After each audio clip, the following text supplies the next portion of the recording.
Be me, 25, moving into a new apartment. Finally escaping roommate who microwaved fish at 2 a.m. Box number 3 slips out of my hands. Door across the hall swings open, and there she is. Tiny. Oversized shirt saying, "Men are temporary, rights are forever." Stares at me like I'm a raccoon breaking into her trash. "You're the new neighbor?" she asks, arms crossed. Me? Yeah, just moved in. She squints, evaluates me like an expired product. "Okay, ground rules," she says immediately. "Don't slam doors, don't leave trash outside, don't manspread in shared spaces." My brain, "Ma'am, I'm just holding a box," points at my shoes. "And don't stomp around, I have sensitive hearing." We're in the hallway, carpeted. I couldn't make a stomp sound, even if I wore metal boots. She narrows eyes even more. "I'll be watching you," and slams her door. I stand there in stunned silence, holding my box like an idiot. Later that day, I go to throw trash. She happens to walk by, sees me with the bag. "What's that? Trash? You're holding it suspiciously." Suspiciously? It's a bag. Men always hide something. Bro.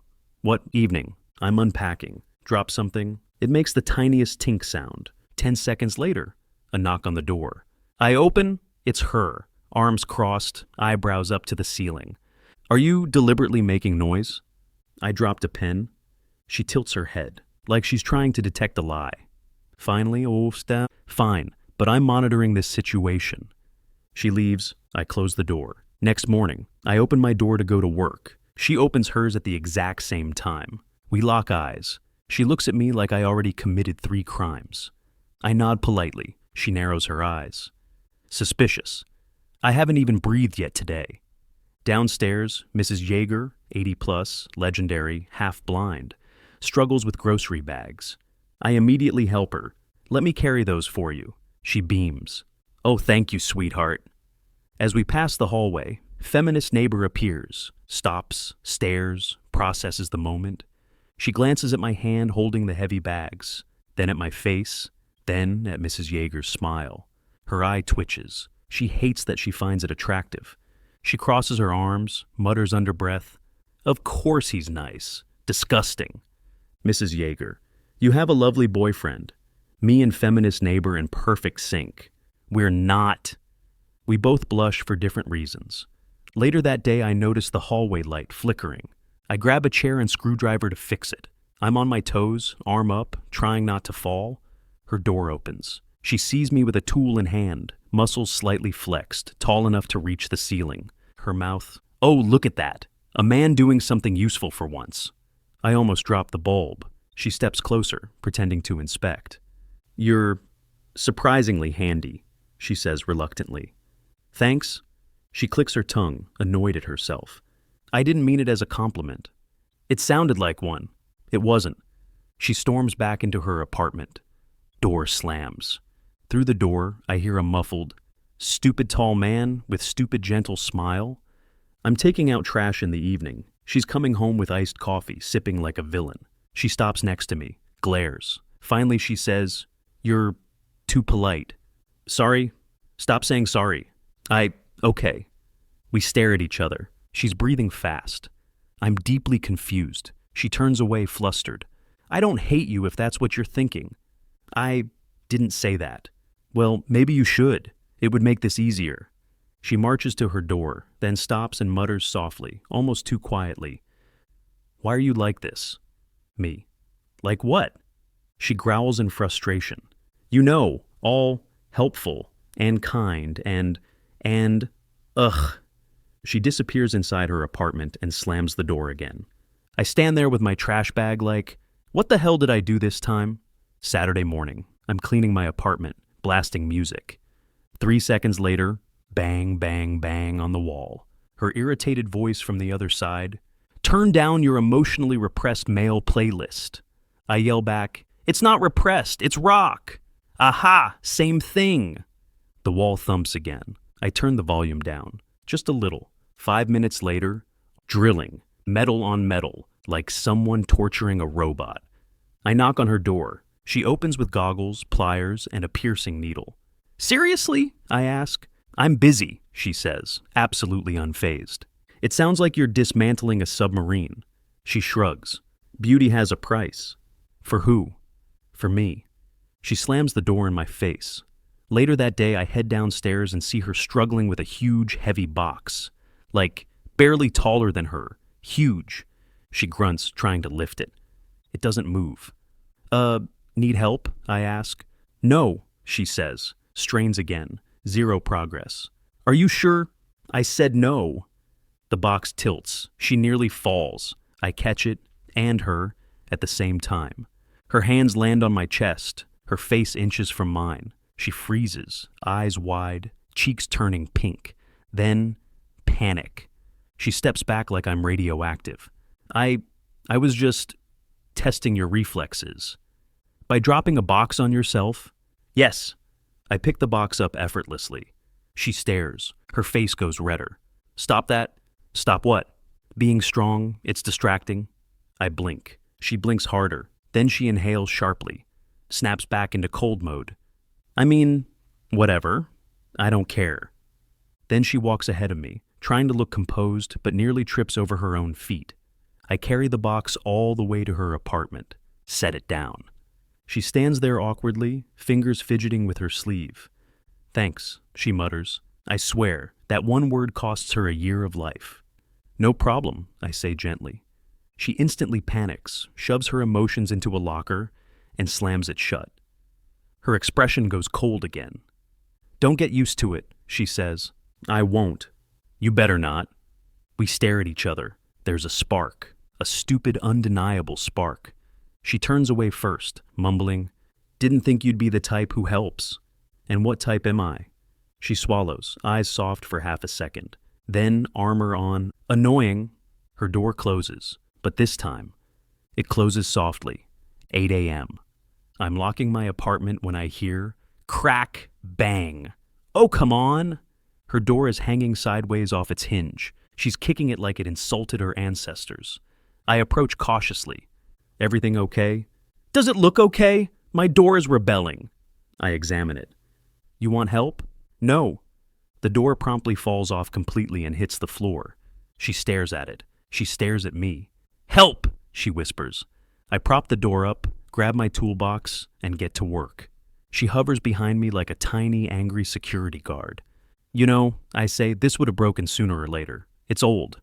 It wasn't old, she huffs. 10 minutes later, the door is fixed, solid, smooth. She tests it. Opens, closes, opens, closes. Her jaw drops. How are you good at this? I've lived alone for a while. She looks away fast, cheeks pink. Practical. I like that. I freeze. She freezes. Her brain boots up. Error. Compliment detected. Self-destruct. I mean, I didn't say that. I didn't mean it like that. You literally did. No, I didn't. She escapes into her apartment and shuts the door gently, like it might tattle on her. Later that day, I walk past her again. She's holding a cup of iced coffee. The lid pops off. The entire thing splashes down her shirt and onto the floor. She squeaks, actually squeaks, then stands frozen in shock. Oh my God, she whispers. Gravity is a misogynist. I hand her napkins without a word. She blushes harder than the coffee stain. Why are you always here when I'm... human? I wasn't going to say that. We kneel down to clean the spill. Our hands brush. She jolts back like she touched a live wire. Why do you keep helping me? I mean, you needed help. She stares at me, completely thrown off. Then, very quietly, You're actually a good guy, aren't you? Her voice has zero bite. I try to be, I say. She looks at me longer than she should, then panics and slams the trash bin so hard it tips over. That evening, I hear muffled yelling from her apartment. No, I do not like him. He's a man, an annoying man, a nice annoying man, with 4 arms. Ugh, no! I knock. Door opens a crack. She looks like she fought her own thoughts and lost. Yes, she says, way too casually. The trash bin fell again. Oh. We both bend to fix it. She glances up at me, her voice tiny but real. You're not as infuriating as I want you to be. And for the first time, I smile. and she instantly slams her emotional firewall back online. Don't look at me like that. Like what? Like you understand me. She slams the door. It closes softly again. A new girl moves into the building. Bright smile, cute outfit, friendly energy. Basically the anti-version of my grumpy feminist neighbor. I'm carrying groceries up the stairs. The new neighbor spots me instantly. Oh, hi, you must live here too, she chirps. Need help with the bags, or coffee, or help drinking the coffee? I smile politely. Before I can answer, stomp, stomp, stomp. My neighbor appears on the landing like a summoned demon. She looks between us. Me, new girl, me, confusion. Her eye twitches. The new neighbor keeps going, tilting her hair flirtatiously. So, do you have a girlfriend? I open my mouth. My neighbor practically teleports between us. He's taken! Silence. I choke. The new girl blinks. My feminist neighbor turns pale, then red, then mortified, then angry at herself. I mean, not taken, not like taken, just occupied. Occupied? The new girl repeats.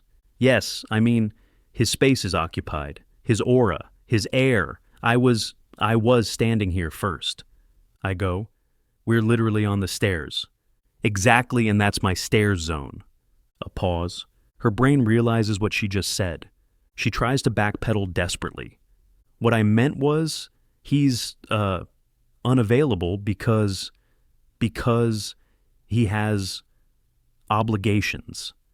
What obligations? I ask. She glares at me like I betrayed her entire bloodline.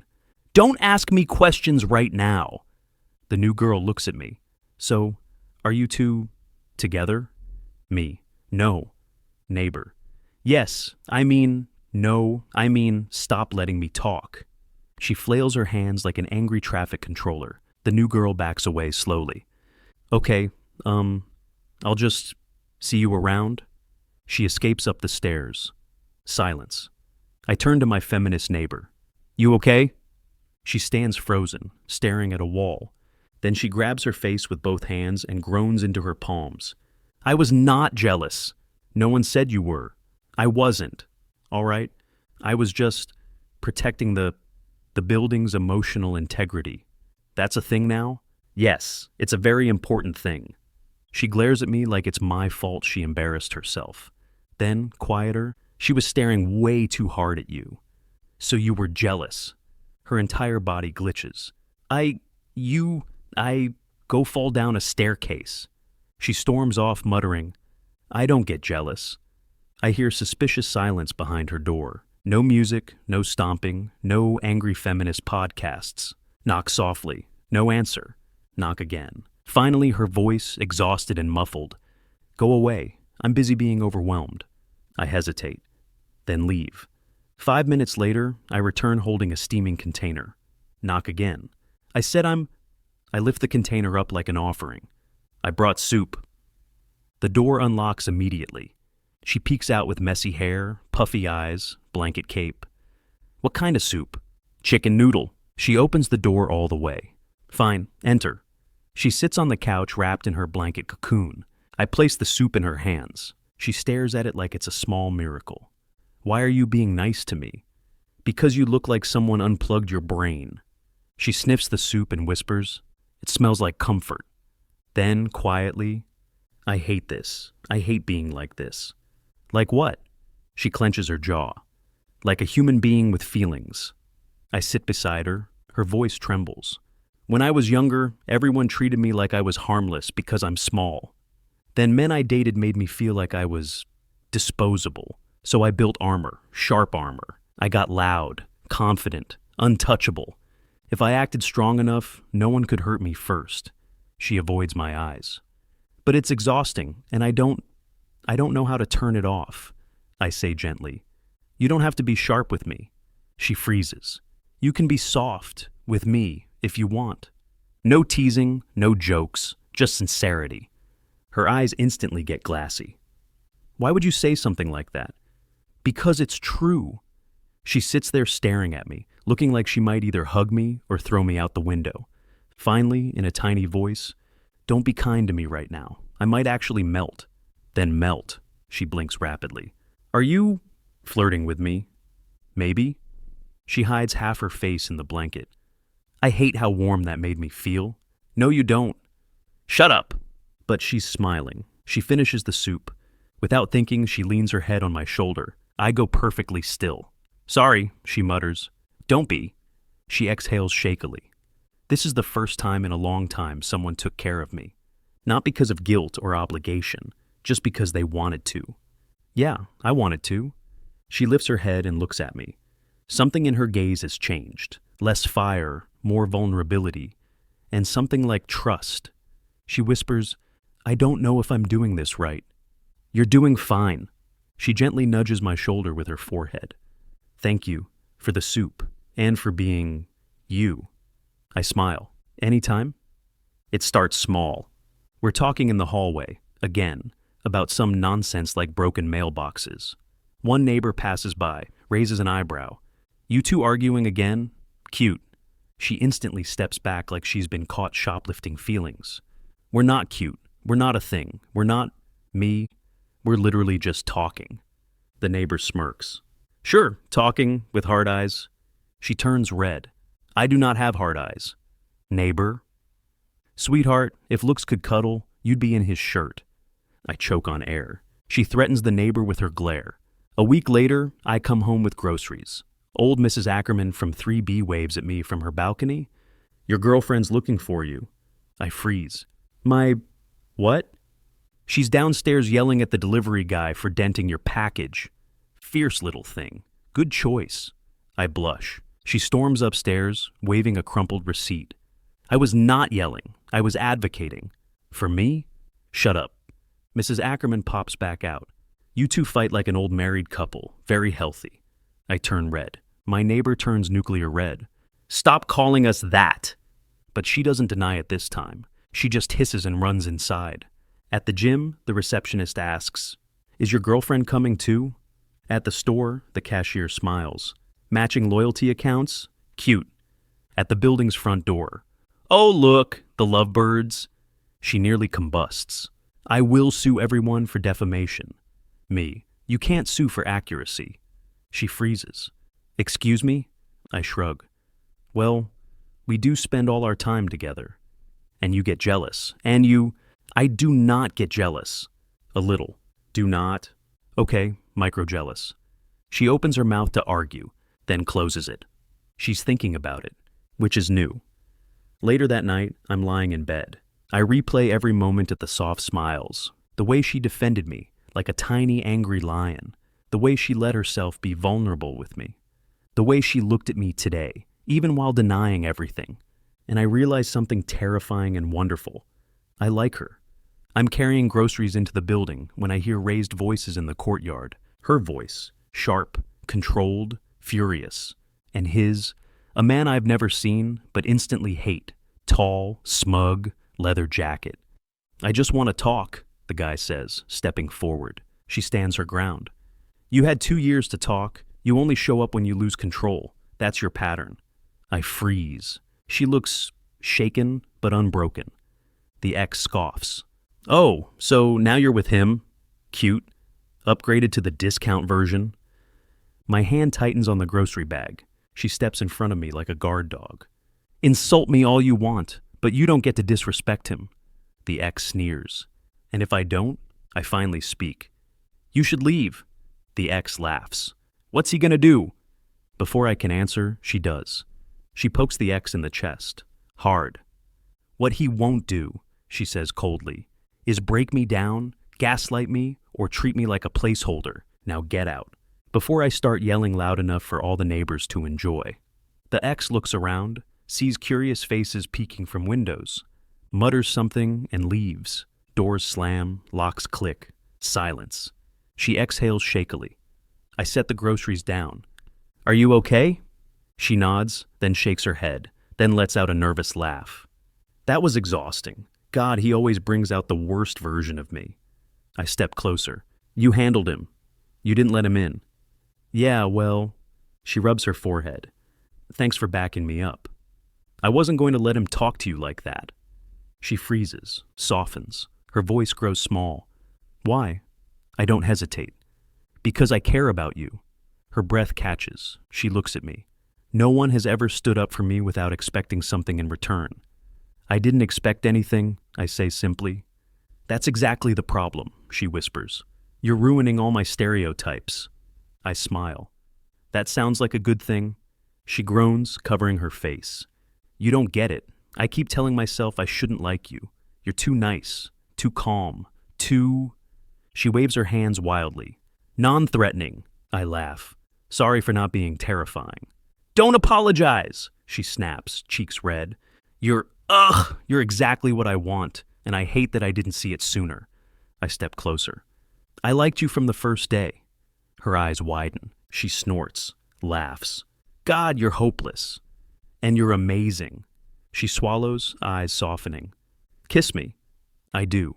It's not perfect. She grabs my shirt. I cup her jaw. Someone upstairs whistles. We both flip the person off without breaking the kiss. Teamwork. We finally pull apart. She's breathless, smirking. So, does this mean we're a couple now? I nod. If you want. She pokes my chest. I do, but one rule. Anything? Put the toilet seat down. I laugh. Yes, ma'am. She kisses me again. The neighbors clap. She yells at them to shut up. And I realize I've never been happier.